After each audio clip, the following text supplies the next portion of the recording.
Evergreen State University is a large Midwestern university whose reputation for both teaching and research excellence attracts students not only from all over the country, but also from around the world.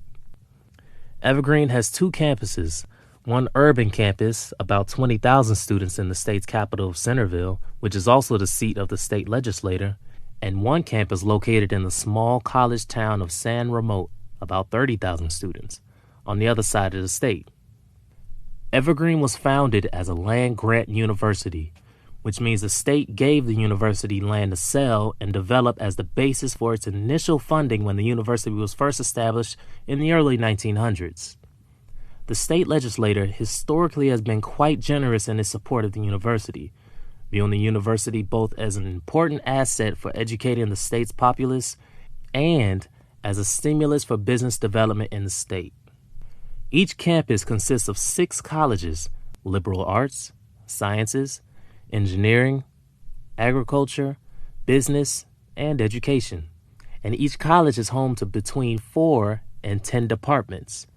Because the two campuses operate in very different settings, the urban campus has many commuter students, while virtually all of the college town campus students are residential. Deans and department heads within the college are given considerable freedom in how they achieve their goals. This relative independence reflects the founding philosophy of Evergreen's first president, who believed that pushing decision-making accountability to the college's departments will sustain an entrepreneur spirit to stimulate innovation and continuous improvement toward accomplishing the university's land-grant mission.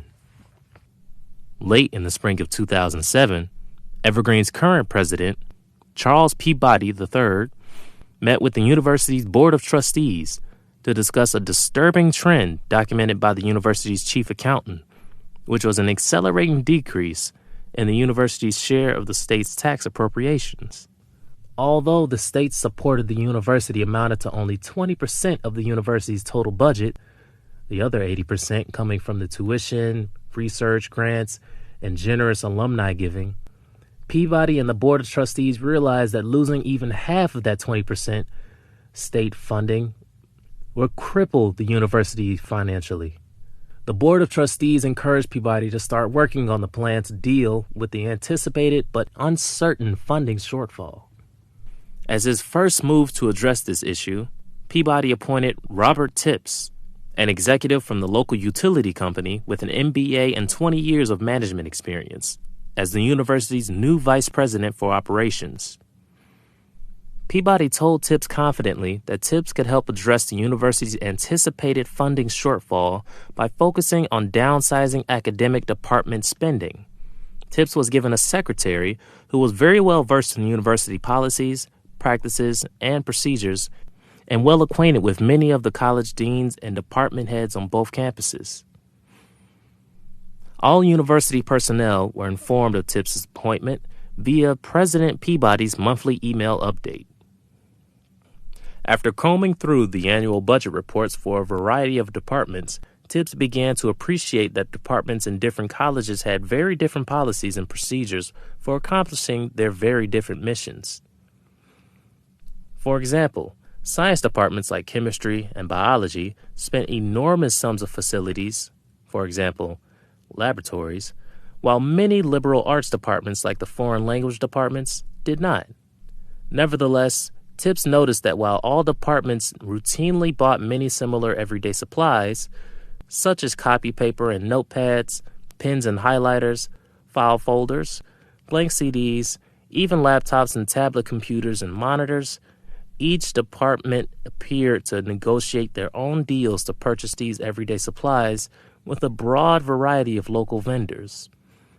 Tipps suspected that this practice of each department independently negotiating the purchase of routine supplies was a legacy of the university's founding philosophy of pushing decision-making accountability down to the college's departments. Tipps thought that some savings for the university might be found by identifying economies of scale through aggregating supply purchases across the university's main departments and then negotiating volume discounts via an open bidding process, with a single local vendor. To get things started, he decided to require the departmental administrative assistants who purchase supplies in each academic department to notify him of any purchases, both item and amount, they plan to make in excess of $2,500. He wanted to be notified at least 3 weeks before any purchases of that size or larger in order to have time to identify opportunities to coordinate with similar purchases elsewhere in the university. With the start of the new academic year only 5 weeks away, Tips suspected the departments would be working hard to get ready for the arrival of the students, including purchasing a lot of supplies, so he wanted to act now. Tips quickly composed an email to be sent to all the departmental administrative assistants in the university. To all departmental administrative assistants, starting today, all university departments will be required to notify the Vice President of Operations of any purchases of $2,500 or more of supplies 3 weeks before the purchase. This new procedure should help me ensure that each academic unit gets the supplies that it needs. Robert Tips, VP for Operations. Tips wondered whether he ought to discuss his ideas personally with each of the department's administrative assistants before sending out his email.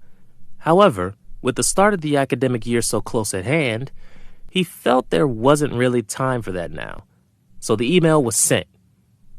Almost immediately, Tips started receiving brief emails back from some of the departmental administrative assistants, pledging cooperation or expressing support for Tips's new procedure.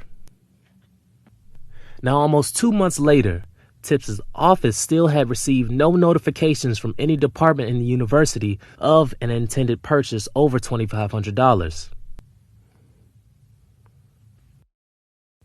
Assignment questions. What has likely happened at the end of this case? What mistake was made in this case, and who made it? What advice would you offer?